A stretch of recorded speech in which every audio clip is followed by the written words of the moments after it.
We are live. What's good, fam? It's Raven your GS, and today I have a special guest here with me, the one and only Kelly Sue DeConnick. Hey, I'm so happy to be here again. So Again, your kid knows that we had a technical problem, and so we get to do a repeat, which is I think kind of wonderful because it makes me feel like we're old friends.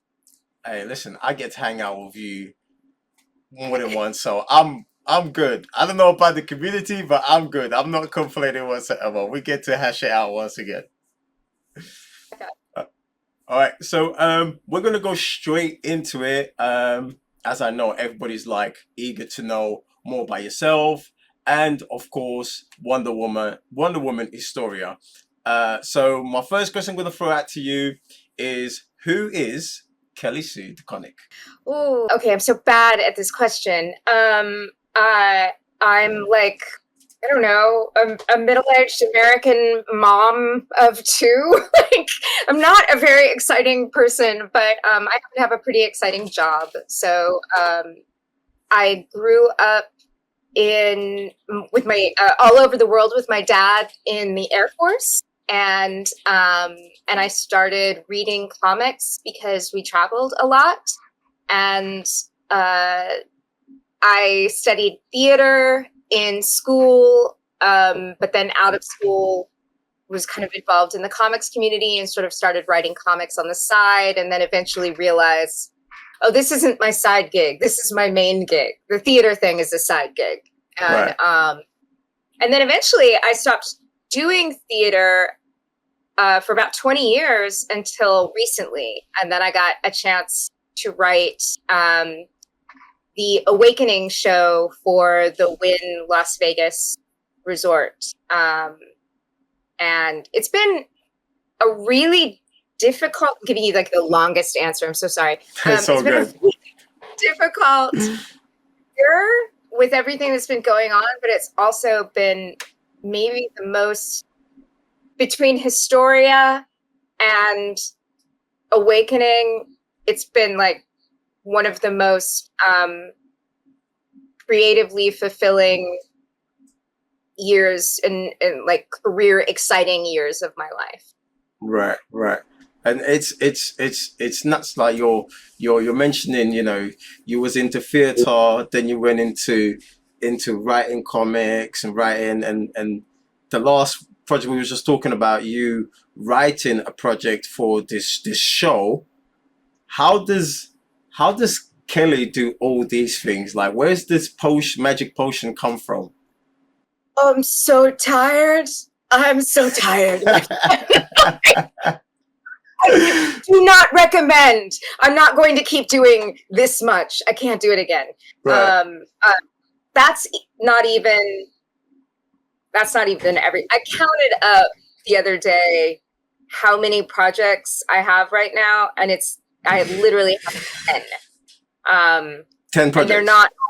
I have 10 projects. They're not all getting the attention that they should be getting right now because a human being can't do 10 projects. Right. So yeah, so it's a problem. I gotta make some Gotcha, changes. gotcha. You mentioned growing up in the military, around the military. What was that like as a kid? And obviously, you mentioned you was traveling. So where does comic and military come together, and the influence it had on you when growing up? So I was born in 1970. I'll let y'all do that math. But Still young, still young. let's go with that. But so for that reason, the world that I grew up in was very different than the world today. We didn't, this is pre-internet, pre-cell phones, that sort of thing. And so growing up on Air Force bases, moving every 2 to 3 years, we didn't always get American television, or if we got American television, we've got one station, and was not largely programming for kids. It was it's called AFRTS, was the American military produced television station, and as there wasn't a lot to watch, and my German and Japanese were not good enough to watch German and Japanese television, and so I read a lot of comics. And at the time, and I don't know if this is still true, but at the time, comics were really big on base. So there was a base bookstore that was called the Stars and Stripes, and there was a wall along the one side of the store in Germany that was just comics and magazines. And comics were 45 cents back then. Yeah. That's cheap compared to what they're going for today. Yeah. They're $4 or $5 now. I think Historia is oversized. I think Historia is $8. See, if I told you how much I paid for Historia, the first issue, you're going to be sick. Because I couldn't get it. I couldn't get it over here. I had to go on eBay to get it, and you know, I paid the price. I knew I was getting robbed, but I was okay with it because I couldn't wait to get my hands on the book. But I know I paid a hefty price for it. Someone made a nice profit off me. Let's just say that. You make sure I have a mailing address for you, and I'll send you a signed copy of 3, and we'll see if we can make it balance out for you, okay? Cool, bet. Appreciate that. Actually, you know what I'll do? I'll send you 2, and then you can give one away to one of your viewers. Oh, that is sick. They're going to love that. Okay? All right, cool. Yes, so I started reading comics with on base, and I would use my allowance to buy them because they were cheap. And then I figured out that if I went to what was like the flea market, the swap meet on Saturdays, I could get comics from the GIs that were shipping out. I could get a stack for $1 instead of one for 45 cents. And so, yeah, so I really got into it. And then we came back to the States, and I stopped reading for a while, but there were 2 things. There was a used bookstore that I used to walk by on my way home from school in Texas. And I went in one day, and they had a bin that had comics, and they were really cheap. I can't remember. I love those. I love when I go to the comic book store and I find those ones. That's the first one I go to. It was the best. I got a big stack there, and then in high school, my friend Elaine Dove slipped me Electra Assassin, and was like first one's free, you know, and yeah, and I got kind of hooked there. So. That's super sick. It's always good to hear how people got themselves into comics, because my version was my aunt worked at this factory, distributing factory in Lisbon. So she used to bring the comic books to her kids, and once they were done with it, they would just leave it lying around. So whenever I would come visit, there'd be a bunch of comic books. I'm talking about Superman. I actually got my The Death of Superman from it was just laying on the floor, and today, if you had that copy today, it's a big deal. So that's how I got into it, because I never liked reading as a kid. I was never academic. I was always into drawing and my cartoons. So the next best thing to get me reading was comics, so. Yeah, that's reading. Comics is reading. Comics are books. It's the oldest storytelling form in humanity. The cave paintings of Lascaux, those are comics. They are sequential images that tell a story. This is it drives me crazy when people are dismissive of it as though it is not a real art form, and informative too.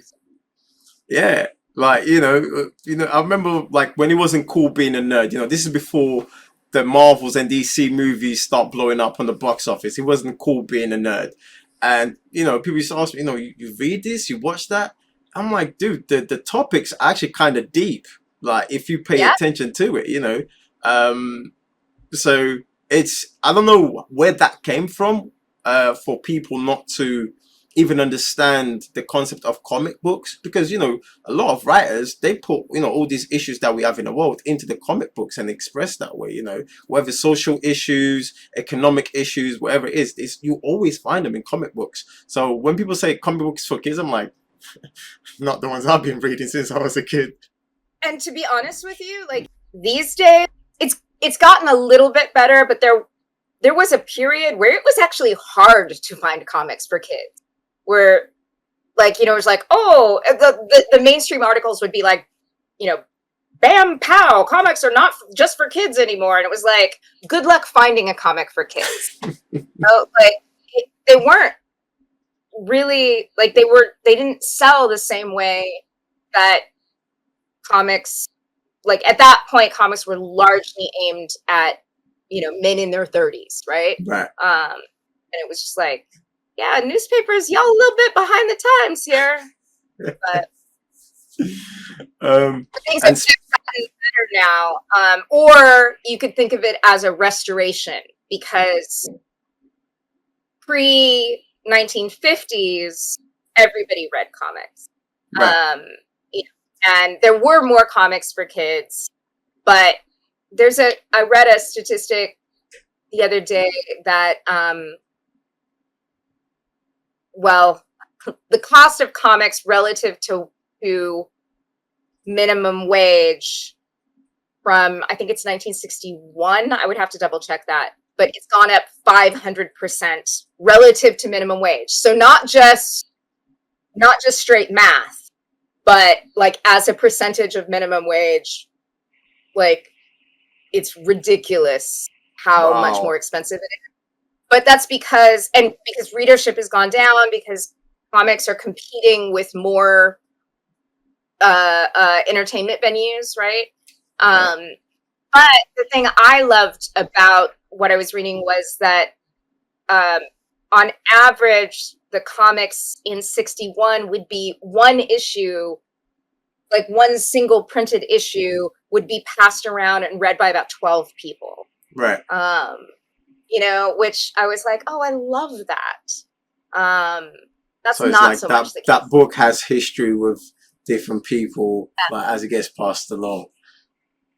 So, some kid brings it home, their cousins read it, mom I was the cousin.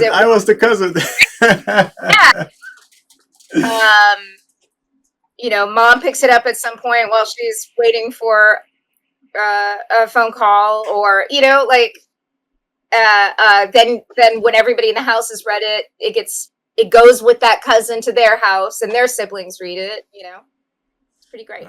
That's so dope. And speaking about family, I know you are married to certain someone, Matt Fraction, who's also a comic book writer. He is. How is? Yeah. I've got so many questions, because it's like, how did that happen? What's it like at home? Just nerd. Like, the nerd in my home must be just out of this world. Oh. Her nerd quotient is very, very high. And actually, we met on the internet, but we met pre-dating sites. Okay.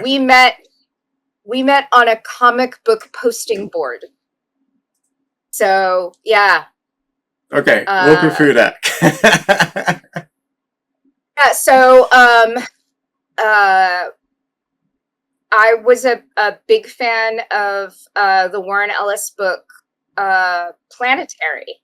And the internet communities were kind of new and really fun. And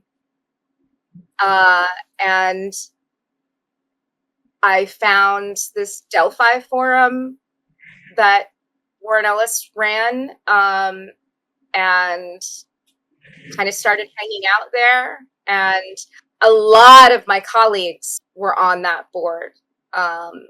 A lot of my colleagues, but none of us, not none of us, some of us were professionals then, but a great many of us were not. We were, doing other things, and yeah, and I met my husband on that board. We started corresponding. Charlie Chu, who was for many years, like when we met on that board, I don't remember what Charlie was doing, but Charlie eventually went to Oni and was at Oni for a number of years. But Charlie, is it Charlie or Han?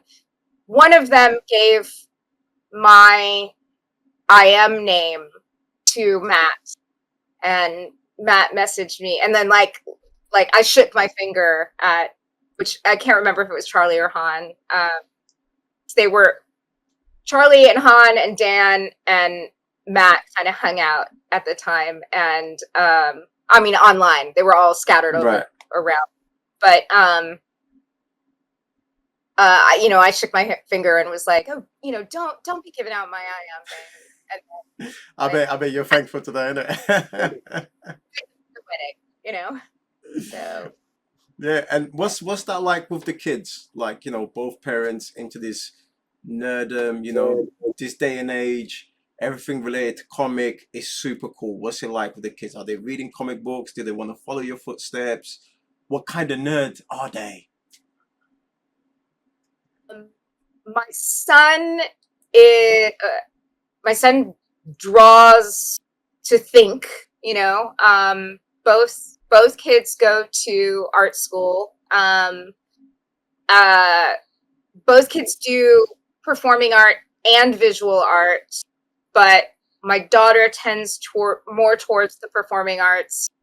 My son more towards the visual arts, though he also does a lot of improv, which he really enjoys. So, but they both read a ton of comics. Henry reads so much, I couldn't keep up. So we actually had to get him a couple of digital, like Comixology, so that, because so he can just keep. We had to get him some unlimited subscriptions so that we weren't constantly bringing more paper into the house, because we just couldn't, financially or like physically, there wasn't enough space. And he's actually, there was a long time ago, I took a meeting at New York Comic Con. There had been a mix-up about when my friend was coming in who was going to take Henry around. So Henry had to go to this meeting with me, and it ended up being fantastic because he had read all of the books coming out of this publisher and I had not. And so he gave you all the insights? He was like carrying on the conversation with Joe. And I was like, Joe, I think you should hire him. Like, it was. So you got the job, but you got the job. Yeah, well, we were just it was just kind of a meet and greet thing, but okay. But yeah, I mean, it was like Henry killed it. It was fantastic. It was amazing. They don't. I mean, they're 15 and 12s. They're sort of starting to understand that their parents' jobs are different than other people's jobs, but it seems really normal to them. Because, like, the Bendises live less than a mile away from us, and our families have been really close since the kids were small. And so, it's like, oh, we're going to go see Uncle Brian's movie, and now we're going to go see Mom's movie, and, Dad's got to go to LA for the TV show. And you know what I mean? Like, it doesn't seem that weird to them. Right. Right. And sometimes they're like, oh, like for Henry, that you are, well, for Tallulah too, actually, my daughter as well, that you are on YouTube would be a way bigger deal than anything that I do. Right, because So, that's yeah, gotcha, gotcha. Um, and speaking of history, you have a history with Japanese manga, and I came across some fascinating information that you had written over 1,100 comic book pages. 11,000. Okay, Yeah. let's run it back like we usually say on the channel. And how do you get there? How do you start that journey with manga to write so many? Yeah. So it's not 11,000 books, it's 11,000 pages. Yeah, pages, I, yeah. right. So I've done the adaptations, the English versions of 11,000 pages of manga. And that actually started on the same board, the same posting board where I met my husband. I met a bunch of Wow. people in the industry there. Well, there's kind of a two-part thing. One is I had gone to a book signing in New York for Neverwhere, and I met Neil Gaiman there. And just at a book signing, just like I was standing in line, you know. And I at the after the signing, I felt like I was nervous. I didn't say anything cool, you know, and so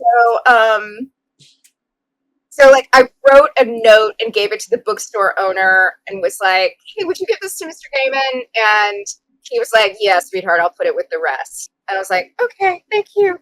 Um, but basically, I just wrote him and said, you know, "Hey, I know you have an assistant. I know you live in the Midwest, but I also know you do a lot of business in New York. I lived in New York at the time. So if you ever need an assistant or research assistant in New York City, you know, I would love to send you my CV." Um, and and I kind of forgot about it after that. And then about 6 weeks later, so about after he got home from the book tour, Gaiman, I guess, is going through all of his stuff. And he very kindly wrote me back and was like, you know, I don't get to New York enough to need an assistant in New York, but you know, but I appreciate you're giving me a heads up, and it was lovely to meet you. And you know, what is it exactly that you do? And so we started writing very. I was really wary of overstepping. I didn't want to seem like oh, we're best friends, you know. So it was very professional correspondence. But I told. Well, okay, so eventually he did give me 2 small research assignments. Right. One was they were both for American Gods. One was about the taxi driver, and I can't remember what the other one was now. But they were 2 very tiny things. I basically made 2 phone calls for him, and I told everyone I knew that, like, oh yeah, I'm working with Neil Gaiman on this book, yeah, and it was that was an exaggeration at the very Right. least. I mean, it was true, but I made 2 phone calls. And but then one of the people I told was Jamie Rich, who was doing a lot of work in addition to being the EIC of Oni at the time. He was doing a lot of manga adaptation work for Tokyo Pop. Tokyo Pop was looking for somebody to do the English adaptation of Demon Diary, which is a Korean manga, and they wanted uh, a kind of Princess Mononoke feel, and so Jamie said, "Oh, I think Kelly Sue is working with Neil Gaiman. Maybe you could talk to her, because Gaiman did the English adaptation of Princess Mononoke." And I was like, "Yes, I am." And then that got me. I love it. Yeah, that got me a tryout. The tryout got me a job, and then kind of work begets work. And eventually, I had done. By the time I stopped doing it, I had done over 11,000 pages of adaptation. Wow. Any mangas that you can recommend the community to read, especially the ones that you was involved with? The best ones that I worked on were Taiyo Matsumoto's Blue Spring and Ayu Kuroda's Sexy Voice and Robo. And those two are, I mean, anything Taiyo Matsumoto does. Sunny, Tech on Concrete, Ping Pong, and also like the film adaptations of his work are really exceptional. If you want to go way down a rabbit hole, Blue Spring was adapted to a film, and the film is wonderful, and the soundtrack was done by a band called The Michelle Gun Elephant, which is a Japanese band that was kind of like the Japanese U2. And they are incredible. And I highly recommend their music if you're like at all a garage band kind of fan. So, Gotcha.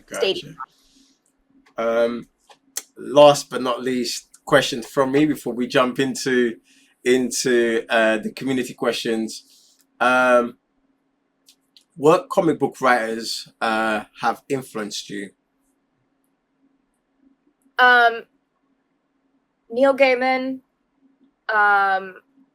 Warren Ellis, Annie Nocenti. The influence of Sandman on my work is, I think... Sandman is so good. Jesus, so good. It's unbelievable. The TV show was great. And we're currently watching the TV show. But I started reading the comic books before that, and I got hooked onto it. It's like super, super good. The book's incredible. But the fact that they managed, well, and I think it's because Neil was a big part of it. So they managed to do a television adaptation of it that is really genuinely fantastic. But yeah, I'm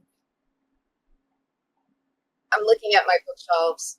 I mean, those were the big ones for me in, I think, developing my voice, and the ones that you could see,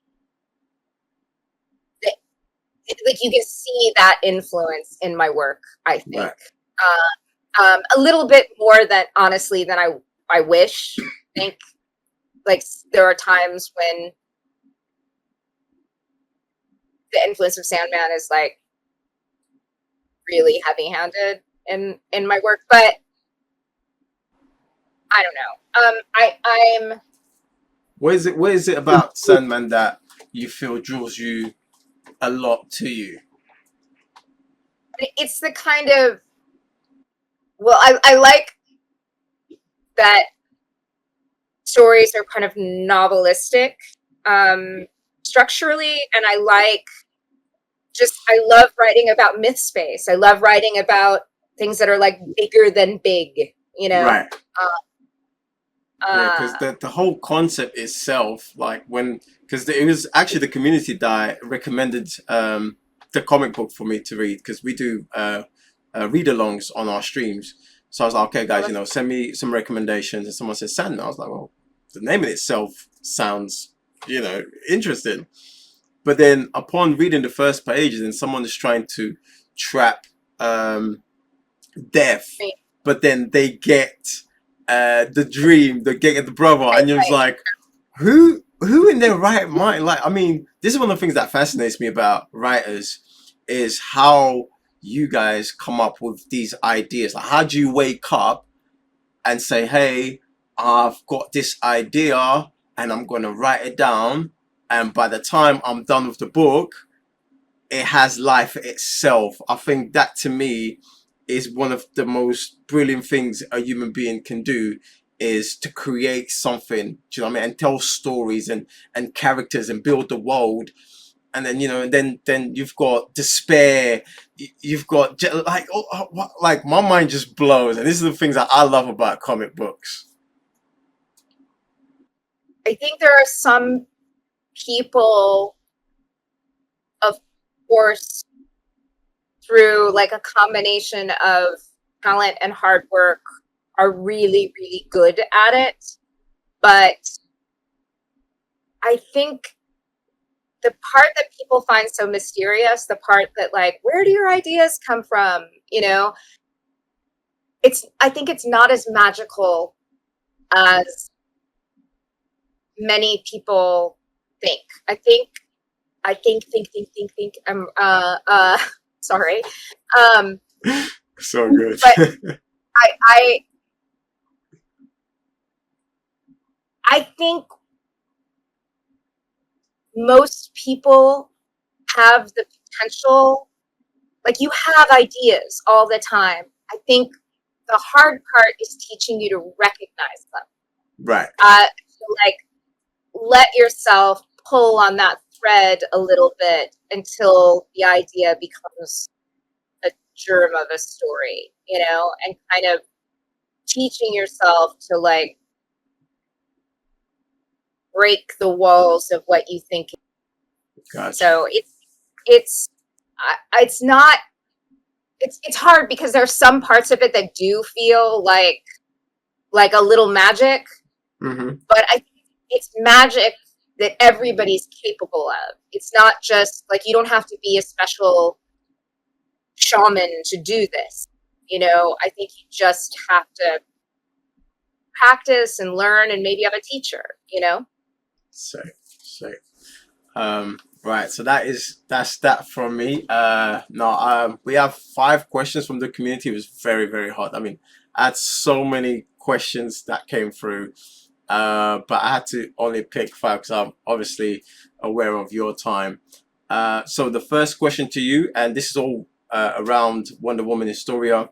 So when you're writing historical origin of a classic character like Wonder Woman, and a place like Themyscira, were there boundaries you were given beforehand to maintain certain plot points and backstory integrity, or was there more of like a creative freedom because it's set in a period of time that hasn't been extensively explored before? In particular, because it is considered a black label book, it's outside of DC's regular continuity. And so free reign. So I could kind of do anything I want. That said, you have to kind of have a gut instinct about what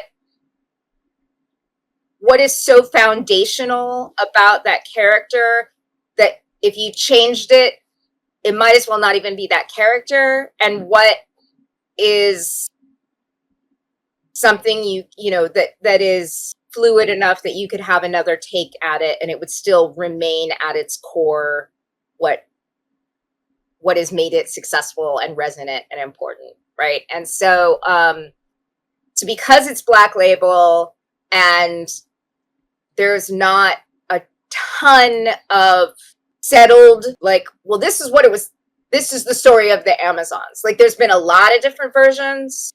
So for that reason, I had a lot of freedom there. Right. And that's interesting. It's interesting that you picked a time, that specific time as well, because Yeah. obviously everybody knows, like, okay, if we talk about Themyscira, the first thing you think is Wonder Woman, and vice versa. But the fact that you went beyond that, before that time, the pretty Right. much the break of dawn of Themyscira, the first stones of Themyscira, like, I think that's what makes it even more powerful and interesting from the other books. I think that's what also separates from. Yeah, you actually see the island for the first time in book 3 towards the end. Ooh, Um, we're getting some exclusive. yeah, That's. uh, yeah, and it was. I mean, I came at it from. I wanted to, even before. Like part of the reason I was drawn to Sandman was because I loved myths, right? And the idea of a new myth was like, what? And yeah, right. And then when I was a kid, in 4th grade, I did a puppet show, like a sock puppet presentation from the Oresteia to my class. So like I was always a classics nerd from way back. And so what I really wanted to do was I wanted a Homerian epic with a woman at the center. But a Homerian epic requires a Homerian hero. Homerian heroes are deeply flawed. So they couldn't be centered around Diana because Diana's not deeply flawed in the same way, Yeah. And so I had to kind of go back, and Hippolyta turned out to be like a great choice. What was the writing process behind scripting the dialogue between the countless egotistical and morally questionable gods, especially since there's a lot of them. A lot of them have very combative personalities. That was maybe my favorite part. I love how sort of big and almost camp they are, and in their dialogue. It reminds me of like the banter in a 40s movie, only like even sharper and nastier sometimes. Actually, I realized about 3/4 of the way through first book that Zeus and Hera were, in their voices in my head were very much like Peter O'Toole and Katharine Hepburn in The Lion in Winter, which is a film from, gosh, I think the late 60s, early 70s. It might have been the late 70s. Peter O'Toole and Katharine Hepburn are both older in it, so it might have been the late 70s. But it's a terrific film. Anthony Hopkins is actually in it. He plays Richard the Lionheart. And then Anthony Hopkins does all of the narration for the Awakening show for Las Vegas. So I actually got to meet him and record with him. Wow, he's a legend, man. He's a legend. Oh, it was incredible. But and I got to tell him how formative. Lion in Winter is one of my favorite films, but the relationship dynamic of Katharine Hepburn and Peter O'Toole in that is very much Hera and Zeus. I love their bickering. Yeah, It's almost like the words, whenever they speak, it's like it's a sharp weapon going at each other, And even when I think there's a page where Apollo intervenes and says something, and one of the goddesses comes like straight at him, because I think he offends them or something like that, and it's just the dialogue is just so good. Like it's so sick to me, because I personally, I was spaz out, like, whenever something is said, these are historical facts, but it's the fact that we're we're putting them on the table, we're saying how it is, and then but these are gods, and gods are always, to them, us human beings, we're puppets for the entertainment. That's the way I see it. So the fact that Love they're going back and forth. Sorry. You're gonna love book 3. Oh man, don't Uh, tease me like that. no, it is. It really digs deep into that idea. Yeah, Yeah. yeah. That's I'm so looking forward to it. So, storytelling can serve so many purposes: entertainment, delivering a political message, influencing, and driving change. When you sat down to write, are you specifically passionate about any of these outcomes? And is there a ranking priority when you're telling these kind of stories? I don't.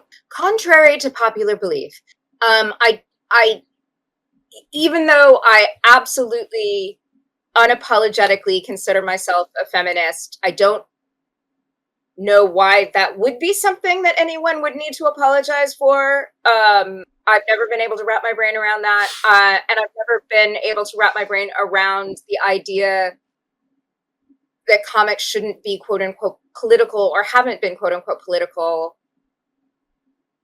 when they absolutely Have have always been been, from from for from my always. standpoint, point, from my experience, always has been. Yeah, I think I think folks that believe that like don't have a real deep knowledge of comics history, and maybe if you read only during one section in the 80s when comics were just being used to sell toys, then maybe so. In which case, like, fine, nobody's making buy any books. Like, only buy the books you like.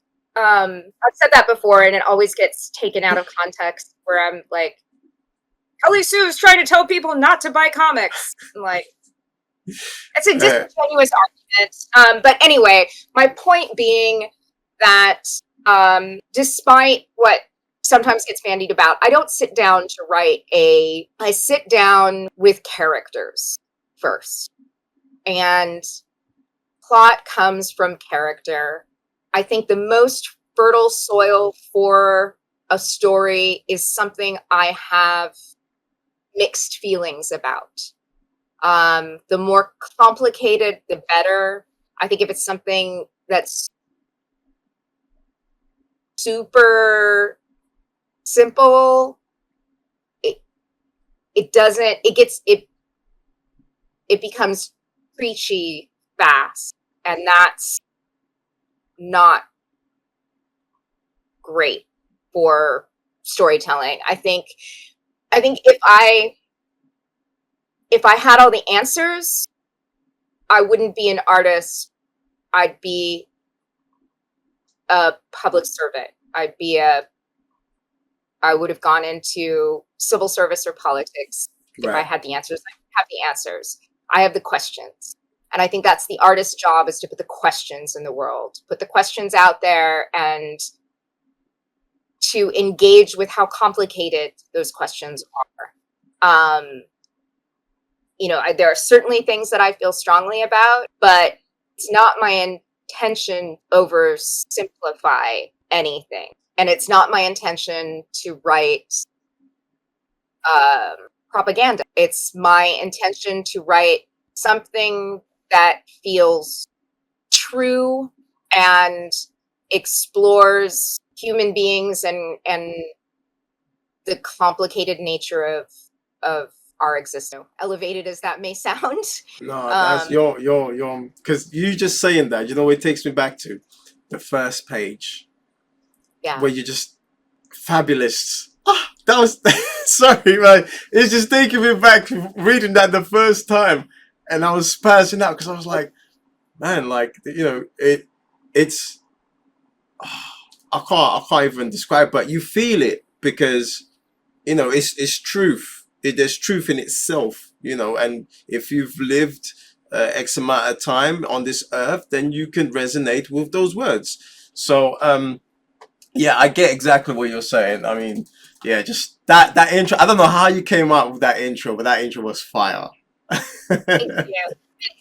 Yeah, the first page was the idea of tabula rasa, right? Blank slate. Like, you history is written by the victors.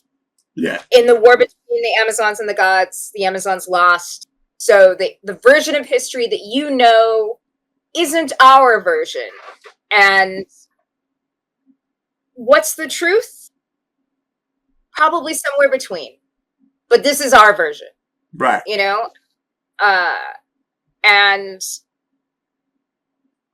you know, throughout there are attempts to kind of take things that you may know either from historical myth or from DC mythos that you may have seen from a different perspective, and then will, like, how would the Amazons have seen it? And I think now, right, so this is thousands of years old, but right now we're having a lot of conversations, a lot of really important conversations about who gets to tell the stories and, you know, who writes our history.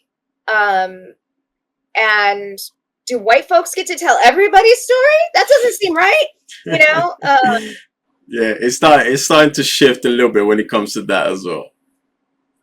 Yeah, and it is complicated, right? Yeah. Because we don't want people to only be able to write or tell stories from their own lived experience, because part of the way of writing is, you know, this empathy. Like we want everyone to kind of imagine the world through the eyes of others. We want everyone to engage that. But folks from marginalized communities have been, and I am like the least marginalized, like I am a white, straight, cisgendered woman. I am like just on the other side of that line, you know, and white women have been guilty of a great deal of historical violence and marginalization as well. So important to not run away from that. But so what it's really vital we're learning right now, that while we don't want to say, you know, you can't write that, we do want to say folks who have this lived experience, when they are telling their stories, they need to be front and center, right? We need to have more of this available. We need to have, if you have a platform and you come from an unmarginalized or a lesser marginalized community, we need to lift up folks who are on the other side of that, so that their stories of what they know from a first person experience becomes the dominant voice there. Right. Does that make sense? Absolutely. And aside from Wonder Woman, while researching these unapologetic, powerful women, which goddesses or warriors of the tribe empowered or impressed you the most, and why? Hera is just my Yeah, she's sick. you know, I love them all. I think many of them got short shrift in the book just because I didn't have time, you know. Aphrodite only gets a couple of She's my favorite. She's my so favorite. good. If I get to go on, if we, you know, I originally pitched this for 9 volumes. The very end of the last volume, the last volume would be heavy Aphrodite. So we're gonna get it. I hope we do, because I'm like, she was like, yep, like I could. It's just one of those things, like, because you know, you've got the panels, like when you're pretty much breaking them down, and obviously as we go along, you get to see what tribe they take on. I was just in love. I was like, yeah, like that's my tribe. Like if I would have a tribe here, that would be my tribe. she's a couple good moments throughout the first 3 books. There's one panel of her in book 3 that I really, really love. We'll have to talk about it later, so I don't spoil anything for you. Gotcha. But Hestia, got very short shrift. I think Hestia has the least screen time of anybody. You know, I really, or panel time, I really wish that there had been a way, you know, or that I'll have to work out, like if I get to do the next 6 books, I really have to work out ways that I know Aphrodite, Artemis is huge in the first trilogy. Athena has a decent role in the first trilogy. But I'd really like to spend more time with, well, Demeter does like Hestia really gets the worst of it. Hestia needs more space. And I would love to play with Hecate more too. The like witchy weird one. Yeah, I know, she looks so sick as well. If given the opportunity to write and explore one of the tribes mentioned within the story, which tribe would you choose? I mean, I feel like I got to sort of with Artemis's tribe because Antiope is our storyteller and she's the queen of Artemis's tribe. So,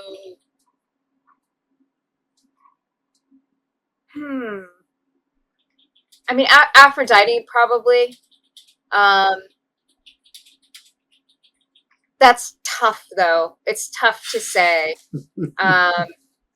because I think I could have fun with any of them. Right. But probably my first choice would be Aphrodite, just because I think a series of watching move through the world would be that could be really, really fun.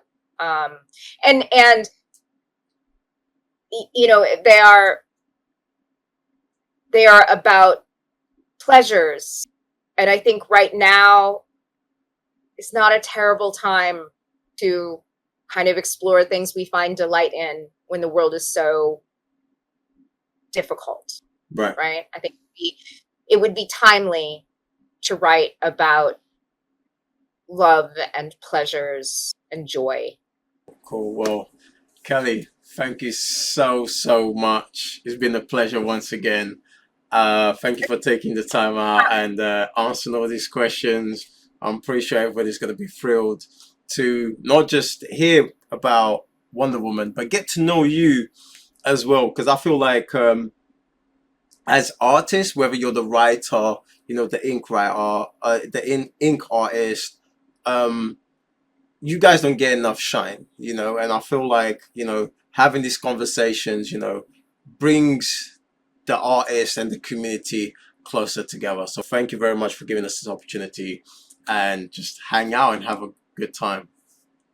Thank you. And I did not spend enough time singing the praises of my collaborators on this book, but let me recommend, I would be happy to make introductions for you to have Phil Jimenez on, who drew the first book and did just the most extraordinary work, setting a high bar for the 2 artists that followed. Please listen, the panels were crazy. I don't think I've ever seen panels like that before. No, and he's a brilliant and beautiful human being as well. And then Jean Ha, who came in and was like, all right, we're doing this, you know, and just took on following Phil and did an extraordinary job and was so smart about it and such a professional and just also a warm and open human being. And he brought so much to the page. The hidden images in book 2, we didn't even talk about that. Right? And we didn't even talk about that. Yeah, I had completely. I think it was you. I tweeted something and you was like, "Did you notice that?" But the thing is, during the stream, I was looking deep into the pictures, like there's something off key here. But then you pointed it out that, yeah. So you see the face That's here so when I hold it back? That is so like, sick. They're all throughout here. There's so many versions of it. Like, right? You see her hidden in the leaves there. Like there. Yeah, it's just, there's tons and tons of it. It's really, really beautiful work. And then Nicola just brings it home in the most extraordinary way. It's interesting because, you know, the Phil does this like really huge, god, like crazy, full, high fashion thing in the first book, and then Jean does a like in the second book. We spend most of our time in the first book with the gods. In the second book, we spend most of our time with the Amazons. The third book is the war between the gods and the Amazons. So we're seeing both and kind of Oh, marrying those two styles where we see the big, grand, but it's also very personal. It's just the three of them. I'm looking forward to seeing that. You should have them on, and I would be happy to make those introductions. They're Uh, their choice. I'm I'm gonna hold you on to that because listen. I've got a lot of questions, so I will be reaching out. Also, I'm going to have you send me a mailing address, and I'm going to, when book 3 comes out, which I think is going to be in December, then I will send you 2 copies, one for you and one to give away. Okay? Appreciate you. Thank you very much. Always so kind. Thank you. And we shall see you next time. I can't wait to read the third book, review it, go over it with the fam because I'm pretty sure it's gonna be fun like the other two has have been. I love it. I'm very proud of it, so I hope you enjoy it. All right. Bye, friends.